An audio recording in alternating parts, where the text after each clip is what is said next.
사랑이 많으신 하나님 아버지, 오늘도 이 금요일 저녁 주님을 사모하는 마음으로 이 자리에 나왔습니다. 바쁜 명절 기간을 보내고 또 그 바쁜 와중에서도 주님 앞으로 나아와 하나님의 말씀을 사모하게 하심 감사합니다.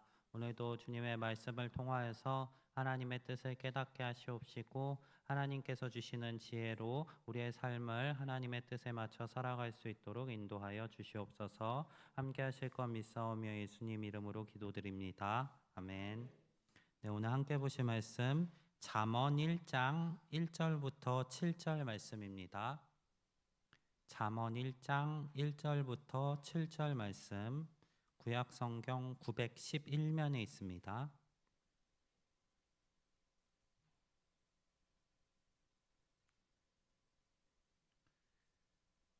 잠언 1장 1절부터 7절 말씀 한 절씩 교독하도록 하겠습니다.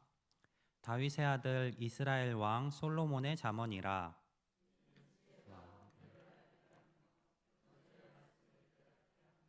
지혜롭게 공의롭게 정의롭게 정직하게 행할 일에 대하여 훈계를 받게 하며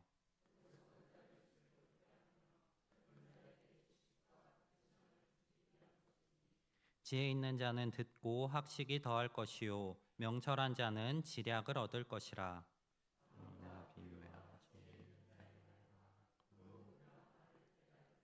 함께 보겠습니다. 여호와를 경외하는 것이 지식의 근본이거늘 미련한 자는 지혜와 훈계를 멸시하느니라. 아멘. 성도님들은 책 읽는 거 좋아하시나요? 얼마 전에 이제 한 몇 년 전만 하더라도 독서 열풍이 있었던 것 같습니다. TV에서 막 책을 읽어주는 방송들도 있었고 고전 인문학을 소개해 주기도 했습니다. 그 시기에 맞춰서 자기계발서에 대한 열풍이 있었습니다. 인문학 쪽에서 또 동기부여 이러한 가치들을 이야기하며 또 위로하는 여러 그 내용들이 담겨 있는 책들이 굉장히 많이 출판되었습니다. 그 영향이 요즘은 조금 시들해진 것도 같지만 요즘도 서점에 가보면은 자기계발서 코너가 한편에 마련돼 있기도 합니다. 그런데 이러한 자기계발서나 여러 책들을 읽을 때 종종 우리의 생각과는 다른 내용들을 마주하기도 합니다. 저는 개인적으로 인문학을 그렇게 좋아하지 않습니다. 성경의 내용과 반하는 내용들, 또 이 세상의 가치관들을 굉장히 좋게 포장해서 위험할 만한 내용들을 많이 담고 있기 때문입니다. 전에 저희 아내가 막 자기계발서 같은 책들을 몇 권 사서 읽는다고 했는데 그 중에 한 가지 제목이 아직도 기억이 납니다. 그 책의 제목이 이랬습니다. 나는 나로 살기로 했다. 좀 어떤 내용인지 상상이 가시나요? 물론 좋은 내용을 담고 있었습니다. 나를 기준으로 해서 세상의 시선이나 편견 같은 데 흔들리지 말고 주체적으로 살아가라라는 좋은 내용을 담고 있었습니다. 근데 제가 좀 인문학을 안 좋아한다고 말씀드렸는데 그 아내가 그 책을 갖고 와서 읽는 걸 보고 아내한테 약간 농담 반 진담 반으로 이렇게 얘기했습니다. 우리는 나로 살면 안 돼. 우리는 예수로 살아야 돼. 하고 이야기했었는데 인문학의 내용들이 굉장히 좋은 내용들을 담고 있는 것 같지만 때때로는 우리 신앙적으로 또 우리의 가치관적으로 받아들이기 어려운 내용들을 많이 품고 있는 것 같습니다. 대체적으로 두 가지 이유인 것 같습니다. 첫 번째는 시대적 차이 때문에 발생합니다. 예전 고전 문학이나 여러 시대에 각광받았던 책들도 지금 현대 시대에 살고 있는 우리가 읽는다면은 받아들이기 어려운 내용들도 존재합니다. 시기가 지나면서 시대가 달라지면서 사람들의 생각이 변하게 되고 또 가치관들이 바뀌면서 지금 시대의 그 내용들은 옛날 것, 좀 혼란스러운 것, 구식의 생각들 그런 식으로 우리들에게 받아들여지는 경우가 있는 것 같습니다. 또 두 번째로 받아들이기 어려운 내용들을 담고 있는 경우는 좀 오늘 집중해서 볼 가치관의 차이 때문인 것 같습니다. 특별히 우리는 신앙인이기 때문에 우리의 신앙적 가치관의 차이로 인해서 세상에서 각광받는 책들 가운데서도 우리가 받아들이기 위험한 내용들이 포함된 경우가 많은 것 같습니다. 우리에게 필요한 것은 기준과 분별력입니다.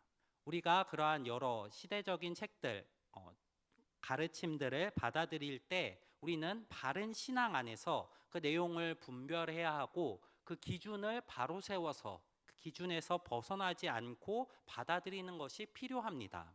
세상 사람들도 이러한 일들을 행하고 있습니다.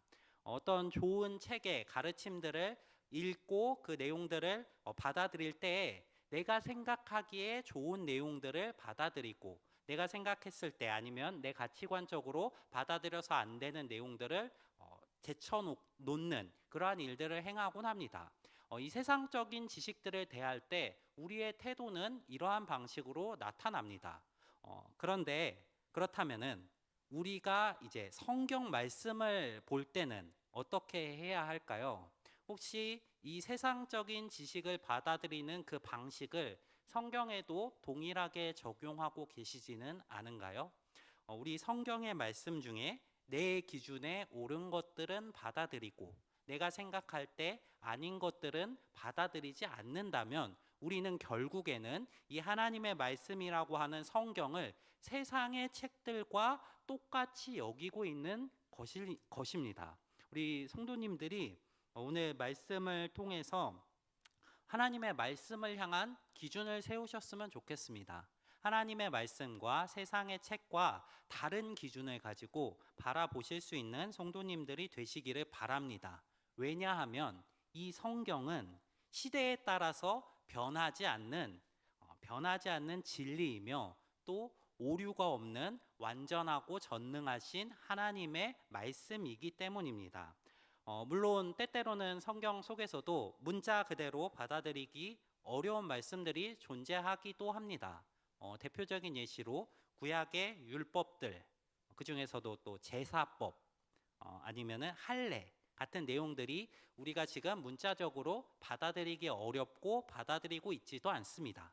또 신약에서도 예배 드릴 때 머리를 가리라는 그런 말씀들, 그런 내용들도 우리가 직접적으로 문자적으로 받아들이지는 않습니다. 그러면 앞에 말씀드렸던 것과 다른 내용일까요? 다른 내용이 아닙니다. 우리는 하나님의 말씀을 볼 때도 그 말씀이 시대적인 상황 속에서 사람을 통해서 주어졌다는 기준을 놓고 하나님이 이 말씀을 하신 의도를 생각하면서 받아들입니다.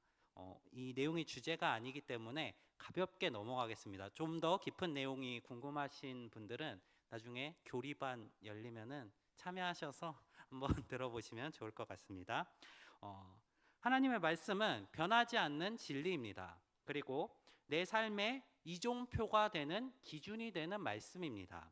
우리 이제 금요 기도회와 수요 기도회 때 제가 설교할 때 잠언 말씀들을 보려고 하는데 이 잠언 말씀들을 볼 때 이 기준을 놓고 바라보셨으면 좋겠습니다. 특별히 이 잠언의 말씀은 이제 뒤에 살펴보겠지만 솔로몬이 사람들을 향해서 지혜 있는 가르침들을 내려주기 위해 쓴 책입니다. 하나님의 지혜 있는 말씀들을 우리들에게 전해주기 위해 쓴 책입니다. 그 지혜의 말씀을 읽고 또 받아들임에 있어서 그 기준이 내가 되지 않기를 소망합니다. 우리가 기준이 되는 것이 아니라 그 지혜 있는 하나님의 말씀이 기준이 되어 내가 기준이 되어 그 말씀을 바꾸는 것이 아니라 말씀을 기준으로 하여 나를 바꿔 나갈 수 있는 우리 성도님들이 되시기를 바랍니다. 네, 말씀으로 들어가겠습니다. 우리 1절 말씀에서는 이 잠언 말씀에 대한 소개가 등장합니다. 이 잠언의 말씀을 다윗의 아들 이스라엘의 왕 솔로몬이 썼다라고 소개합니다. 그리고 이제 이어서 2절부터 5절까지 이 말씀을 쓴 목적에 대해서 기록하고 있습니다. 1절부터 4절까지 네 가지로 나눠서 보려고 하는데요. 지혜와 훈계를 알게 하는 것, 또 명철의 말씀을 깨닫게 하는 것, 지혜롭게, 공의롭게, 정의롭게, 정직하게 행할 일에 대해서 훈계하는 것, 또 어리석은 자를 슬기롭게 하고 젊은 자에게 지식과 근신함을 주기 위한 것. 결국 요약하면 뭘까요? 지혜를 알려주고 그 지혜를 따라 살아가도록 하기 위해서 이 책을 썼다는 것입니다. 솔로몬은 지혜와 명철로 대표되는 왕입니다. 이 잠언 말씀뿐만 아니라 물론 모든 성경의 말씀 역시 하나님의 지혜를 우리에게 알려주기 위해 쓰여진 책입니다. 하지만 특별히 이 잠언은 솔로몬이 그 목적을 이렇게 설명합니다. 지혜 있게 하고 지혜롭게 하고 공의롭게 하고 정의롭게 하기 위해 이 책을 썼다. 이 책을 받아들이는 우리 성도님들이 그렇게 되기를 소망합니다. 솔로몬이 목적한 것처럼 어리석다면 슬기롭게 되고 또 젊은 자라면은 지식과 근신함을 얻고 또 지혜롭게 되고 명철하게 될 수 있는 우리 성도님들이 되시기를 바랍니다. 이 지혜의 말씀을 받아들이는 사람의 반응은 두 가지로 나눠지는 것 같습니다. 이제 이어지는 5절과 6절에서 두 종류의 사람이 등장합니다. 지혜 있는 자 그리고 명철한 자. 이스라엘의 반복법을 활용해서 결국 같은 사람을 말하고 있습니다. 이 지혜 있는 자 또 명철한 자로 대표되는 이 한 사람과 또 7절 말씀에 등장하는 미련한 자, 이 두 종류의 반응이 있는 것 같습니다. 우리 성도님들은 하나님의 말씀, 이 지혜의 말씀을 대하는 반응 중에 어떠한 반응을 행하고 계신가요? 그리고 그 반응 중에 어떠한 반응으로 행하기를 원하시나요? 이 사람에 대해서 살펴볼 때에 나는 어떠한 쪽에 속하는 사람인가 고민해 보시고 그리고 나는 어떠한 쪽으로 살아가기를 원하는가 고민하시고 결단하시기를 바랍니다. 자, 솔로몬이 말하는 이 지혜 있는 자 그리고 명철한 자, 이 사람은 어떠한 사람일까요? 오늘 본문에서는 지혜 있는 자는 학식을 더할 것이고 명철한 자는 지략을 얻을 것이다 라고 소개합니다. 명철한 자가 누군지 지혜 있는 자가 누군지를 소개하지 않습니다. 그렇다면 우리가 일반적으로 알고 있는 기준대로 지혜 있는 사람, 똑똑한 사람, 명철한 사람, 좀 센스 있는 사람 이런 식으로 받아들이면 될까요?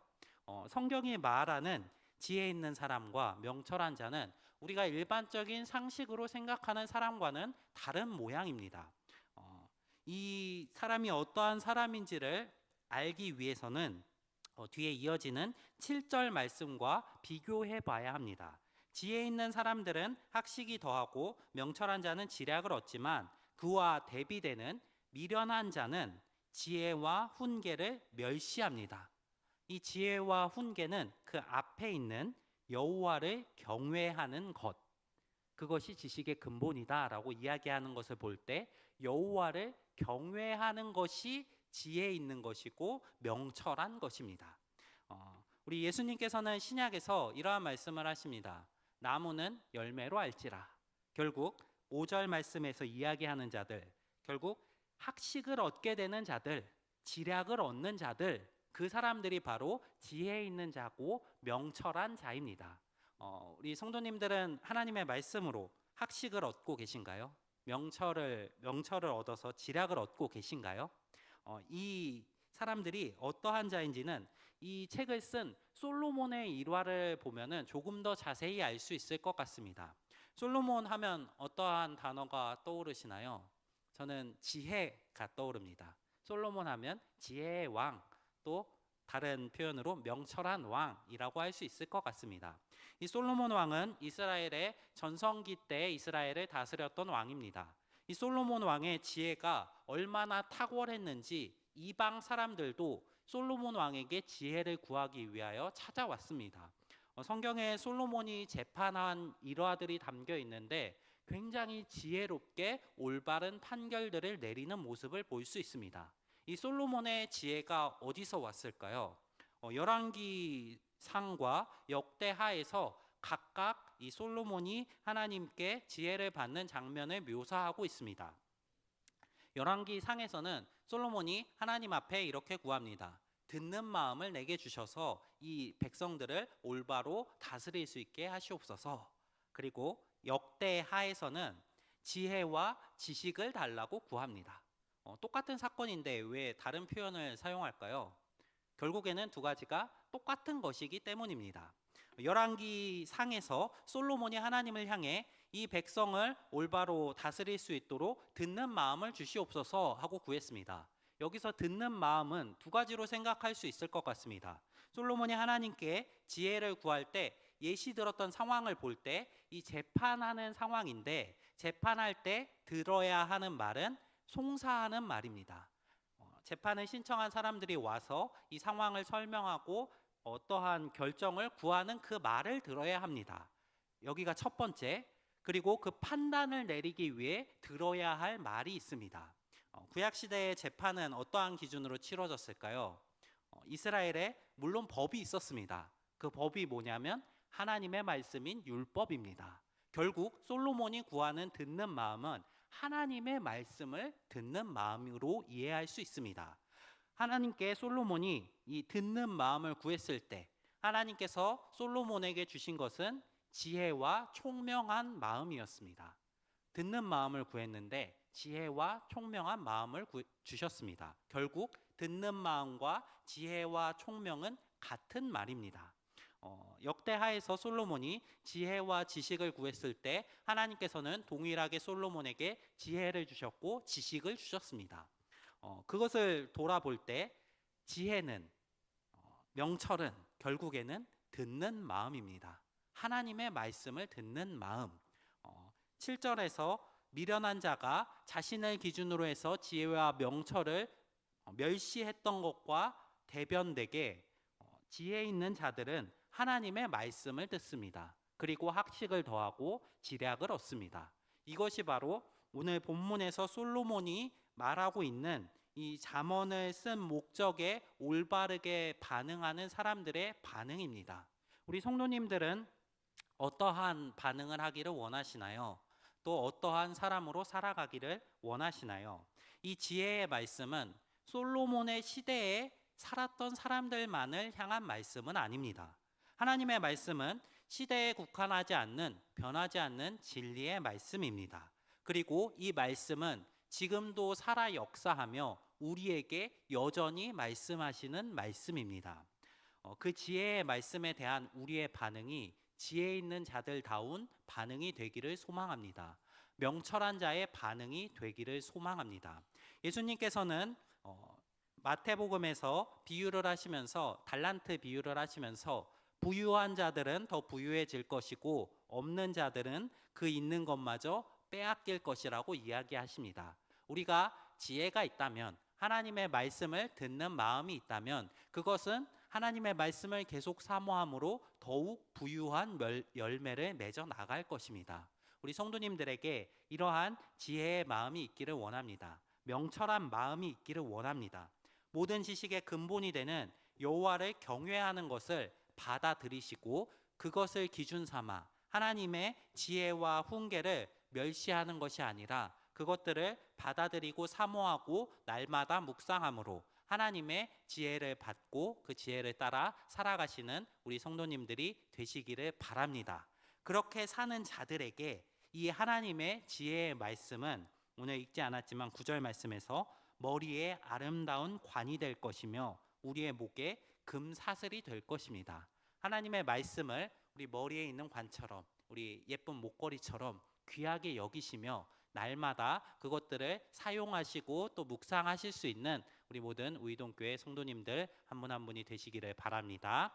오늘 말씀 기억하면서 우리 함께 기도하며 나아가겠습니다. 두 가지 기도 제목 놓고 기도하겠습니다.